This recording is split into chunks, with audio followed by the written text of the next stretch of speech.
Check out this behind-the-scenes look from my interview with top CEO Darren Sugiyama. I heard a crazy rumor about an old Little League baseball coach of mine that was making over $1 million a year in the insurance business. And so I tracked him down. I went out to visit him at his office and verified that it was true. Yeah. And I remember I drove back to my crappy little one-bedroom apartment in Huntington Beach thinking to myself, hey, that dude can do it. How hard could it be? He's not that smart. So knowing nothing about this, I go get my insurance license. And you're how old when you... I'm 31. 31. Okay. So remember this whole thing about insecurity and overcompensating and getting my ego crushed with a divorce, and so I'm trying to rebuild my manhood essentially, right? By ripping runways. Yeah. I don't know. I'm like, he went from tough guy, gangbanger to now he's ripping runways and putting on moisturizer cream. I love it. There were some side perks. No judgment. Yeah. There were some side perks to being in that world. Yeah. If you know what I mean? Yeah. But so I get in the insurance business, and first year I don't have a clue what I'm doing. So I'm running my business out of Starbucks and Coffee Bean and hotel lobbies because I'm broke, right? I can't afford an office. Gonna create your own insurance company. Yeah. Okay, from scratch. Yeah. So a logical, intelligent person would go work for a company, learn the ropes, and then maybe at some point no. So I just jump in and I'm gonna build this from scratch. Yeah. And I'm working, I'm not exaggerating, 7 days a week, 16-hour days. I'm sleeping in my car some nights. And a year into it, so I got my license on January 3rd of 2003.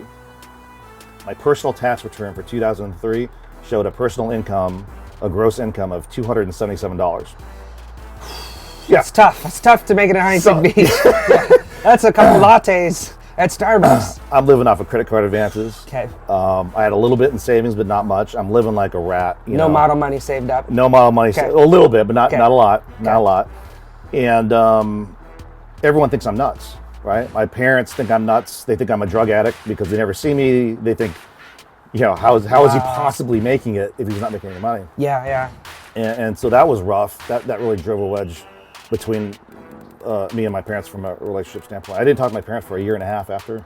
And they kind of just, not disowned you, but they were like, they thought you were making bad decisions. Yeah, they didn't disown me. They just, I knew they disapproved, and they said some things that I interpreted as being very hurtful. Yeah. I'm not going to say they said hurtful things. It's just because my ego was so fragile, and I was so unsuccessful up until that point in my life. Yeah. That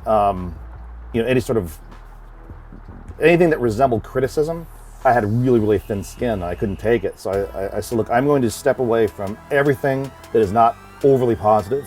Yeah. I will only surround myself with things that are uber positive, and that's the only way I'm going to be able to have a shot at making this. Yeah.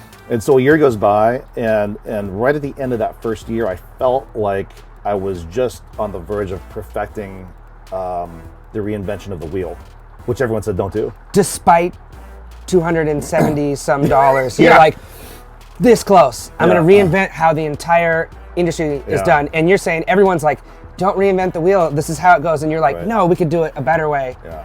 Okay. The self-belief, despite having a fragile ego at that time, there's still a lot of self-belief there. You can call it self-belief, you can call it delusion. You can call it naivete. I mean, yeah.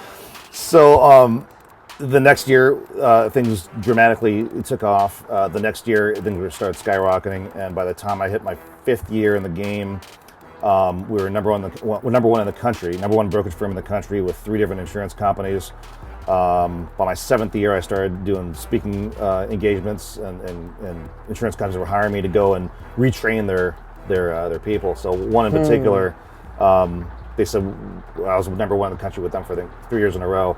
They said, we want you to retrain our 6,000 agents nationwide. And at that time, my company was just shy of 40 million in sales. And I'm like, I'm flattered, but now I'm running a pretty, I got a busy thing, right? They said, just humor us, and what would that cost?